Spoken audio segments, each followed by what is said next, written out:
Hey all, hope all is well. This is another video in the Road to Grandmaster series, and this one I'm going to go over my round 6 game from the Charlotte Summer GM-IM Invitational.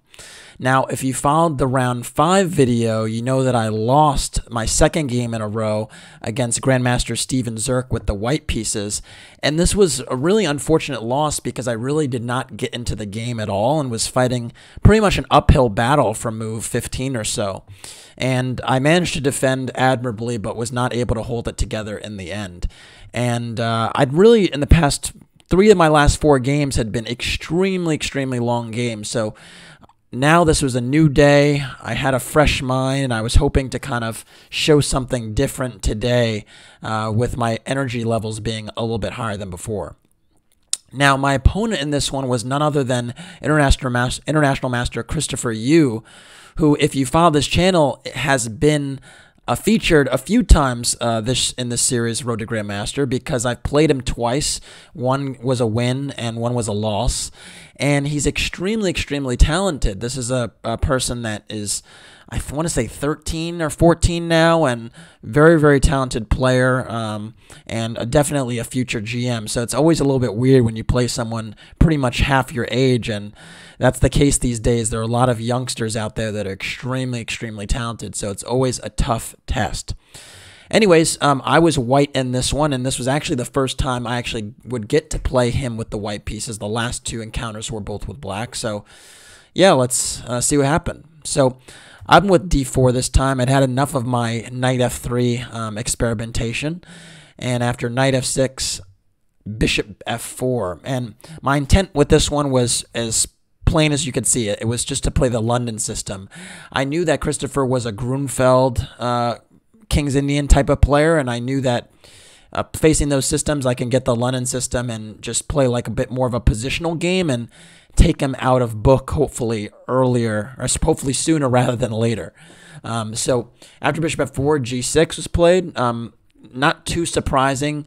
When someone has a King's Indian Grunfeld type of profile, they're typically going to fianchetto against the London system. Although there are classical options with d5 and c5 and stuff, they'll normally go for the fianchetto lines. So e3, bishop g7, knight f3, castles, bishop e2, d6. Again, this is stuff that I've actually played myself several times this year.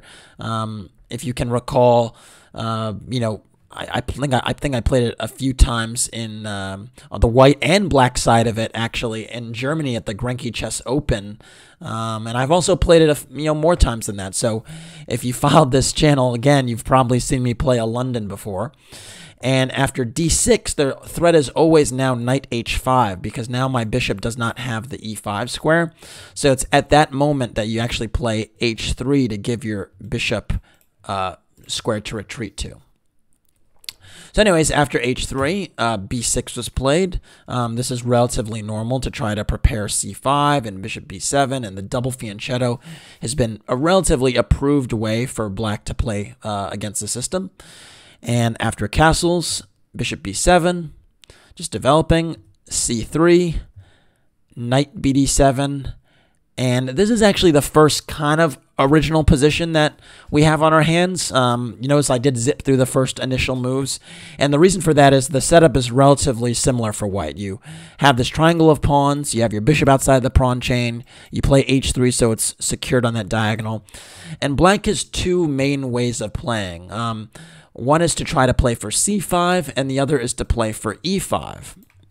Now, c5 is typically the more natural and approved way of playing, and the reason for that is if you play e5, the bishop just drops back to h2, and you actually weaken the entire diagonal to a certain extent, and in particular the d6 pawn. So the idea is a lot of times c5 is a little bit more sensible because you keep this diagonal closed for the bishop to not, operate on. But knight bd7 is a little bit of a peculiar move order because typically c5 is played right away. So it doesn't really matter too much, but I think with knight bd7, you're actually, keeping your intentions open. You can also, decide to shift gears and play queen e8 and e5 if you wish. So interesting move order. After knight bd7, I played a4, which is a standard flank move in the system. The idea is to try and play a5 and potentially start to undermine white's queenside with either a takes b6 at the right moment or pawn a6. The point is, if the a5 pawn gets there unscathed, it's relatively unpleasant pawn tension because black doesn't really want to play b takes a5 and weaken his structure.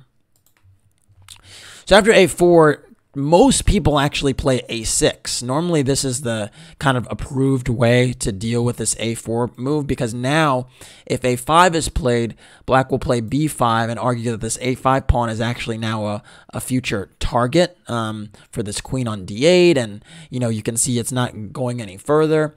And yeah, actually after a4, a6, black typically white typically doesn't actually play a5 because it doesn't make sense anymore and continues with their development with knight bd2 or rook e1.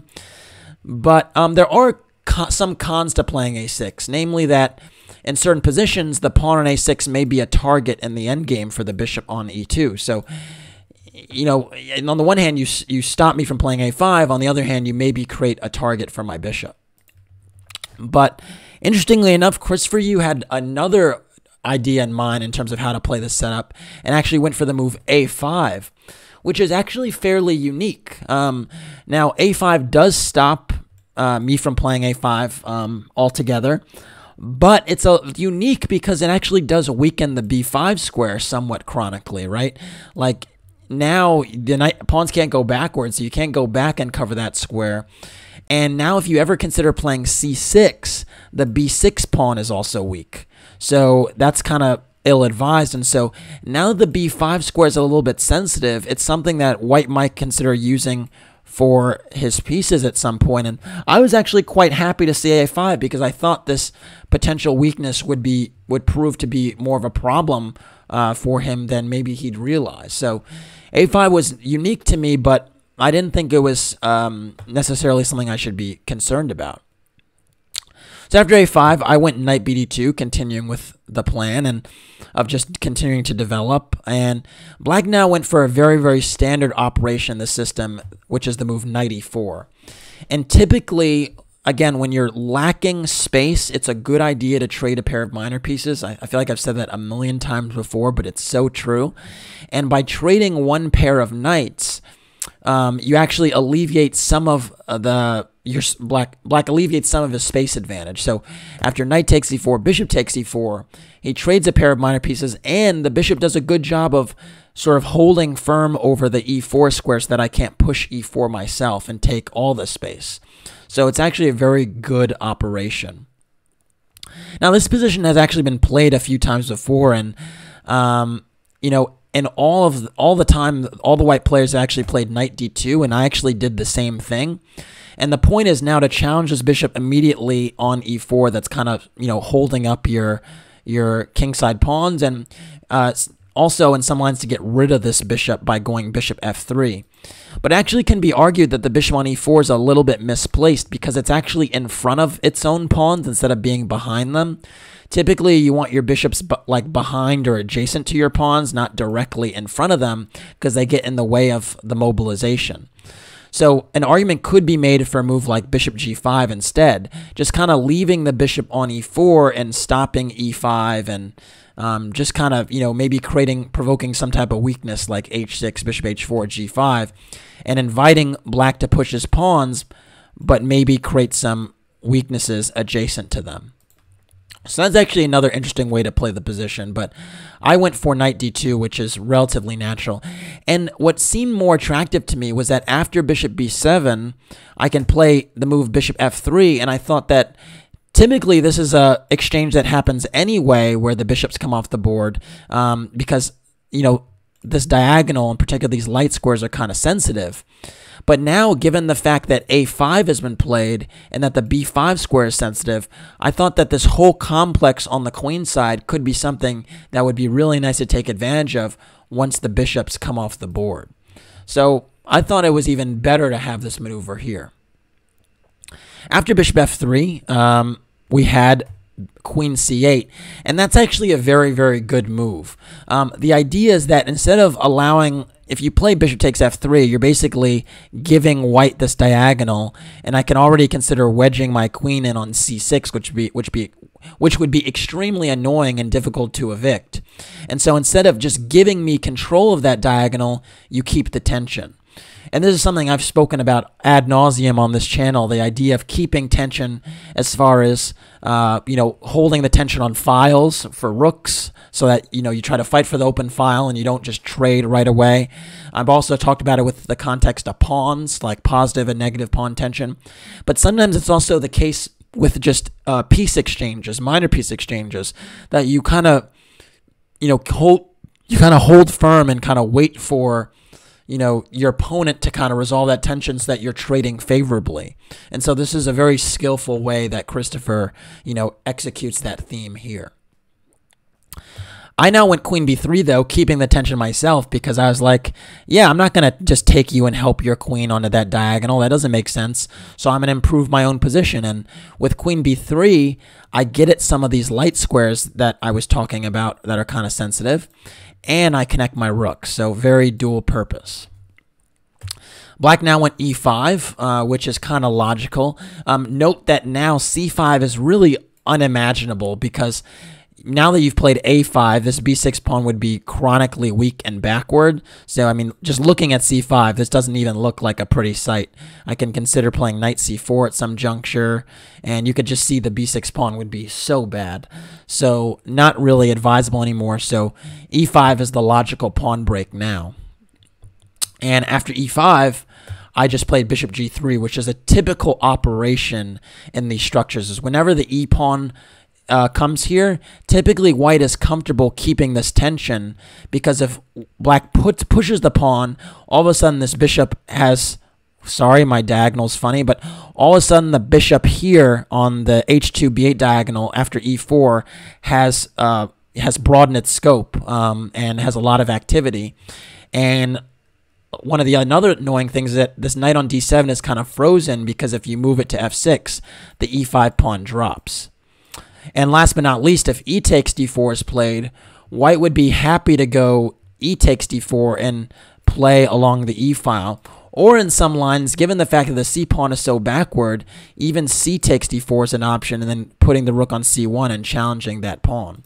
So this is typically positive pawn tension for white, and so there's no rush to necessarily take. So after bishop g3, black went rook e8, which is normal, just trying to reinforce protection of that pawn. Also now frees up this knight on d7 to actually roam to f6 or somewhere else, because e5 is now protected twice. And I went for the move rook fd1. Again, keeping the tension.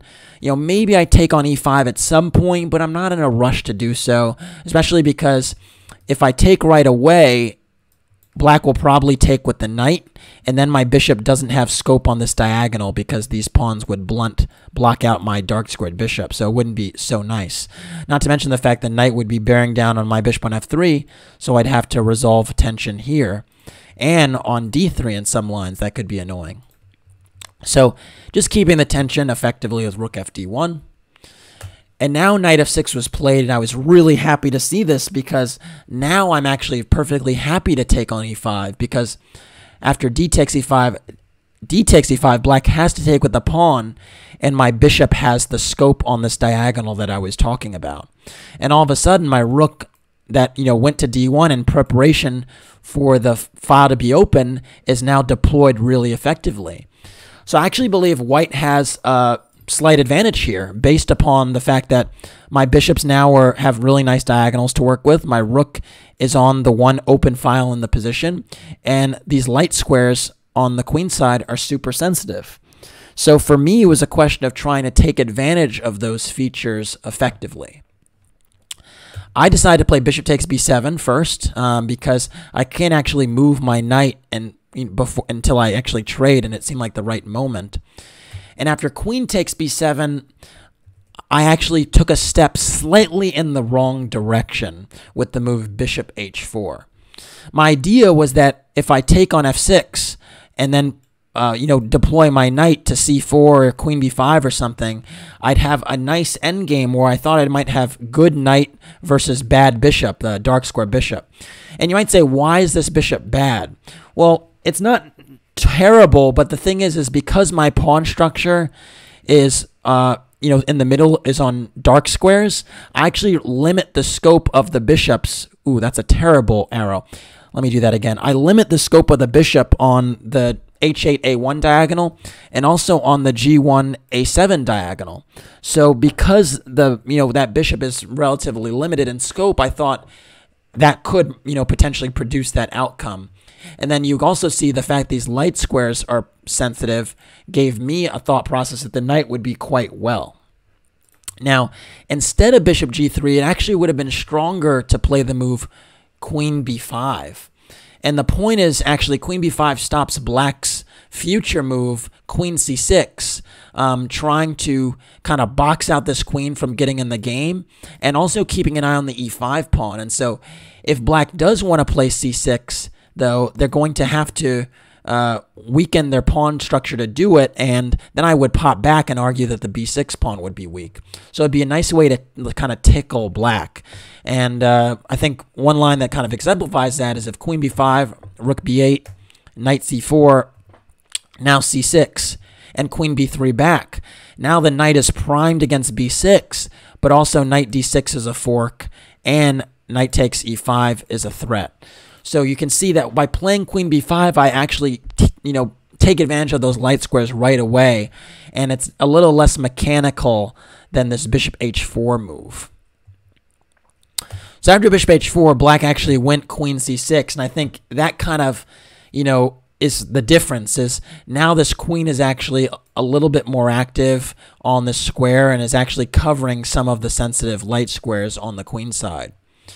And here I actually have another opportunity to try and take over some light squares with the move queen b5. And unfortunately, I didn't play this, but the idea is the same, that now after queen takes b5, a takes b5, my knight comes to c4, and there's already some light squares that are kind of under my control, and this pawn structure is fixed. And so if like rook c8, g4 now, and my bishop can even pop back to g3, and I actually don't have to trade my bishop for the knight to take advantage of these weaknesses. So it's another kind of promising setup for white. There also might be, I should say, there also might be some setups where I go bishop takes f6 and knight e4, and then lock the bishop with g5. For instance, let's say king h8, not a great move. Now I can play knight e4, and if bishop g7, g5. And all of a sudden, you can see my knight is beautiful on e4. Can't really be harassed by a pawn because of en passant. And I have a wonderful bind on black's kingside structure. Like if h6, I just go h4. And this is the kind of good knight versus bad bishop ending that white can dream of. So just to give you a sense of what that looks like. So yeah, this queen b5 was a key move on back-to-back moves that I think, calls into question Christopher's a5 move in the opening and is, really, really promising continuation. So instead, after queen c6, I actually played bishop takes f6, and the point was that I thought, okay, I'm going to get this good ending, but it's a little bit too mechanical because I haven't actually completely secured a good outpost for my knight. And I thought I had done that because I played the move queen c4 next. And my thought process was now, after queen takes e4, knight takes e4, my knight is beautiful on c4, it's unassailable, and I'm going to get a great endgame. I'm going to put my rook on d7, or I'm going to double my rooks. Maybe play king f1, king e2 on a good day. On a really good day, I'm going to walk my king to b5, and, black will have no counterplay to speak of, and I'll just grind him down. Not so fast. The good players, I tell you, the stronger the player is, the better and more tenacious they are in defense. And I think Christopher really showed his class after the move queen c4 with a wonderful move here. Why don't you pause the video and try to figure out what this move is? All right, hopefully you got a chance to pause the video and figure out what this star move is, because after this move, I actually believe I don't have any advantage to speak of. And I think it just goes to show that, like, when you try to, like, mechanically get to your outpost without, and you kind of trade, and I didn't even try to restrict Black's pieces, I had a tunnel vision that wasn't very good. And the move he played, quite quickly I might add, is Rook E6. And Rook E6 is just a star move because it keeps the tension on the exchange, and it ensures that my knight doesn't just get to C4, you know, unscathed. So it really calls into question the last few moves. Like, I played this Queen B3, Queen C4, and Bishop takes F6 with the intent of my knight coming to C4 and having this wonderful position. And now you can see that's not even going to happen because, you know, I basically can't put the knight on C4 without weakening my queenside further with B3. And when I do that, Black could play E4 and activate the bishop. So I won't get my knight to C4, and if I don't do that, you know, why is white better?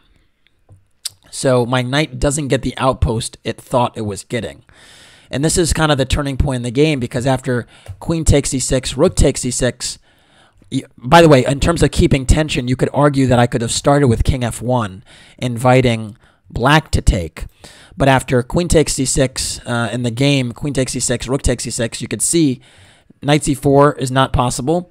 And if I put my knight on e4, that looks kind of interesting, but the problem is that it will be kicked away with f5 because I haven't established this g4, g5 bind.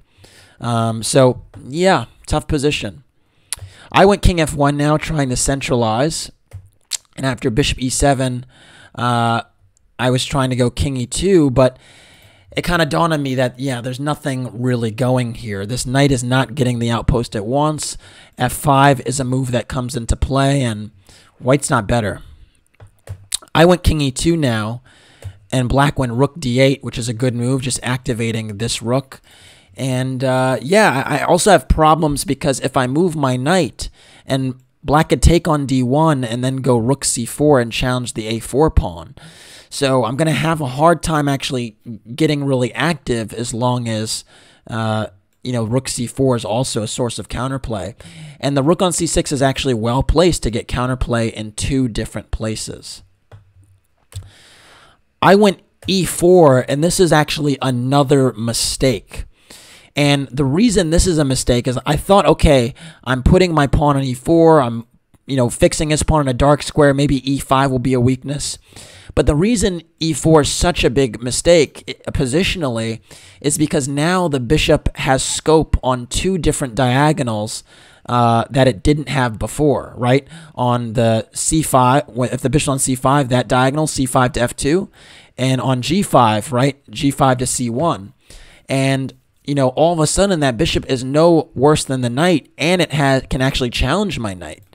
So it's just not a good move on those fronts.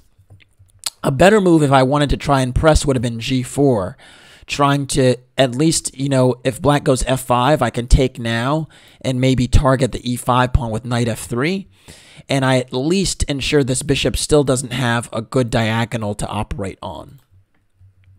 But e4 just, you know, really compromises my position and gives the bishop a nice scope.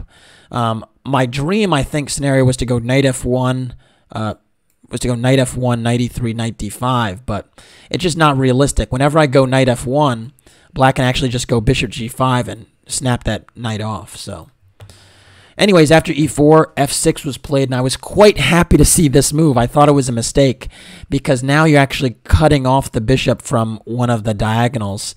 Because of that, I actually went knight f1, and I thought, okay, now I'm actually getting my play. But after rook takes d1, king takes d1, now f5 was played, and I think Christopher got back on track, recognizing the importance of having the bishop have multiple diagonals to work with.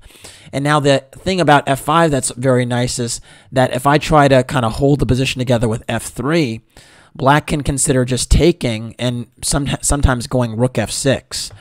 And the problem is that I can't actually hold f2 together because if king e2, there's bishop c5.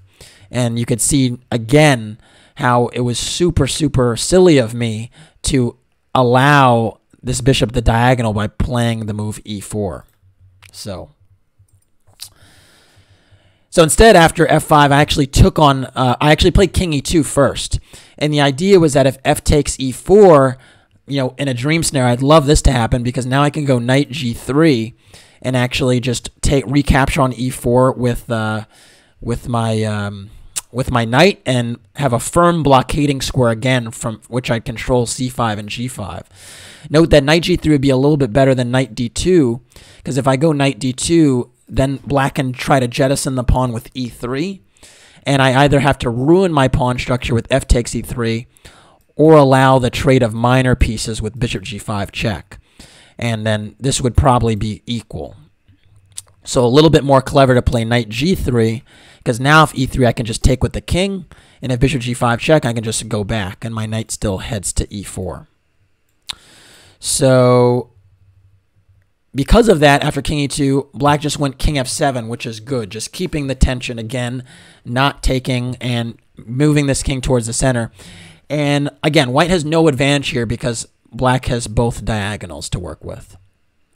I now went e takes f5, trying to imbalance the position some way in time trouble, but I realized that there was some risk associated with this because now after g takes f5, this black rook gets more counterplay to work with on the g file. So I did recognize that this was a very, very risky proposition and maybe not the most accurate move per se, but I thought, hey, I'm trying to win, worth a try. And I didn't think I would be losing necessarily after this move. So after g takes f5, I went knight e3 challenging that pawn. And black went f4, which is absolutely the right move. I was hoping that maybe black would make a move like king e6 and kind of play a little bit passively. And then my thought was maybe I could play g4 and in a dream scenario, you know, be able to centralize my king and control some light squares. But f4 is a good move because even though it appears that, you know, black is giving up these light squares, my knight doesn't have a firm outpost on any of them. So like if I go knight d5, king e6 is a problem.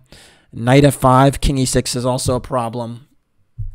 And so my knight's just not secure on any of the squares. And because of that, I actually went knight f1. And now my knight is super passive. And so in a dream scenario, again, my knight, you know, winds up on e4. But Christopher was very alert and played the move rook g6, challenging my pawn on g2 before I can effectively establish this blockade again on the light squares. So I went g3 now, trying to keep some life in the position. Note that king f3 was a little bit safer, but I saw that after king f3, black would go e4 check, very important. And after king takes a4, rook takes g2, get just enough counterplay. And yeah, black is very active here and will definitely hold the game. Because now my h-pawn is also a target to rook h6. And yeah, we might have a repetition like rook h6, rook g6. But yeah, I didn't want that. So I decided to play g3, trying to keep more life in the position. But now I'm playing with fire because after rook h6, I went h4, and now my pawns are on dark squares. They might be targets for the bishop. And after f takes g3, I have to play f takes g3. And this is kind of, you know, I'm kind of risking it right now. I'm trying to kind of imbalance the position. Maybe, you know, having outside pass pawn would be good in an endgame. But, you know, my knight is passive. My rook is not activated yet. There is some risk associated with this. And because of that, black went rook g6, challenging my pawn on g3. Now, I went king f3, trying to free up my knight to move. And black went rook f6 check. And king e2 is the safe bet. King e2, or sorry, not king e2. King e4 is the safe move. If king e4, rook f2, his rook is very active, but I can play rook b1, which is kind of a passive move. And after king e6, you know, this position is not very good anymore. But I'm not actually losing or anything. Instead, I played the move king e2. And king e2 is actually quite risky because now bishop c5 is an idea, and the rook can come down on f2, which would be a kind of a problem for me. Instead, rook g6 was played again, and now I went rook d1, and all of a sudden I'm quite pleased because my rook actually got activated before counterplay landed on the f2 square, and I was quite puzzled about this rook being stuck here because it's not actually super active. I mean, it is holding down my knight, but, you know, the rook needs to try and get, you know, work with the bishop to get counterplay. After rook d1, king e6 was played, and now I went b3, which is a really, really dreadful move and doesn't make much sense at all. I think in my head, I was trying to deal with a future rook f2 check and unsure that the b2 pawn wasn't hanging. But this really just weakens my whole pawn structure and is not very sensible. Instead, king f3 was logical. And after rook f6, king e4, rook f2, knight d2 was more logical. But you can see here that black is not really worse. This rook is so active. There's hardly a good knight versus bad bishop scenario here. You can also see the king on e6 is involved in the game. Black has no problems. Instead, though, after b3, black went e4, and now I'm actually in some serious, it's kind of a precarious spot because now the e-pawn might be a factor and this king might get more active. And the e-pawn right now is the strongest pawn on the board, even though it's isolated. It's the one that's closest to queening, and it's one that I got to worry about. I went rook d4 attacking that pawn, and king f5 was played. And now I actually had an opportunity to try and mix things up a little bit in my favor with the move rook d7. I did not see this one, but the idea is that after rook d7, bishop d6, rook f7 check, very important to kick the king away before taking on h7. King e6, rook takes h7. I actually managed to get to a endgame where I'm actually a pawn up. Now, this is a draw of best play if he finds these precise moves like king d6 and rook h3. But, you know, given his time trouble, it might not have been the easiest thing in the world to do. And now, at least I have a risk-free position where he has to, you know, hold the 3 versus 2. Although I have no doubt that Christopher would have held this. This is not a difficult ending to hold at all. So I'm not, you know, deceiving myself and thinking this is serious winning chance. But I thought that maybe leading up to this endgame, like maybe after this check on f7, maybe he goes king e5. Because that's slightly worse because now there's no pressure on g3 and I could just take and, you know, now I have a serious chance. So there was some opportunity there. Instead, I played knight e3 check first because I didn't want the king to kind of infiltrate. But now the king goes to e5 and he's actually protecting his e4 pawn. And after rook d7 now, black has bishop c5, which is very, very important move that I missed. And the point is that now the black rook will recapture on g3 and also attack the knight on e3. So I should play it safe here and go for g4, but I still wanted to push the envelope a little bit more. If I go g4, you know, we have some exchanges, and this rook endgame is just a draw. Materials equal. Black can't seriously entertain, you know, winning the h4 pawn without losing the queen side, so this position would end in a draw. But instead, I tried to push the envelope because he had like 30 seconds. Or he was basically playing on increment, and I played the move knight f1, seeing that I'd net a pawn on c7 or h7. But this was extremely brazen and foolish because now rook f6 is played, and that construction with rook f2 check comes with menacing effect because the e-pawn is now a factor in a way it wasn't before, and even the king is quite active. So if you can imagine a king getting here or a pawn getting here, I might have to give up my knight for the piece. So this was a poor decision. I played rook takes h7 because I kind of have to go for it now. If I go knight e3, there's rook f3, or bishop takes e3 and rook f3. So that's a problem. So I kind of have to go for this now. And this is scary stuff because after rook f2 check, king e1, now my king is on the back rank and black is so active here. Now, the best move in this position would have been rook c2, and I would have had to kind of check the king a bunch and try to hold this position, although this is not fun. To have had to check and then swing over and defend, this would not be fun. And even here, bishop takes d2, I'd have to find the move king d1, which is a difficult move to spot in time trouble to hold the game. This one would be a draw, apparently. Even though I'm a pawn down, my rook is active enough to hold.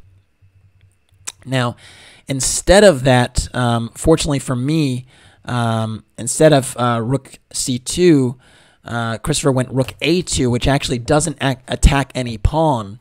And because of that, I actually am not immediately, nothing is immediately threatened.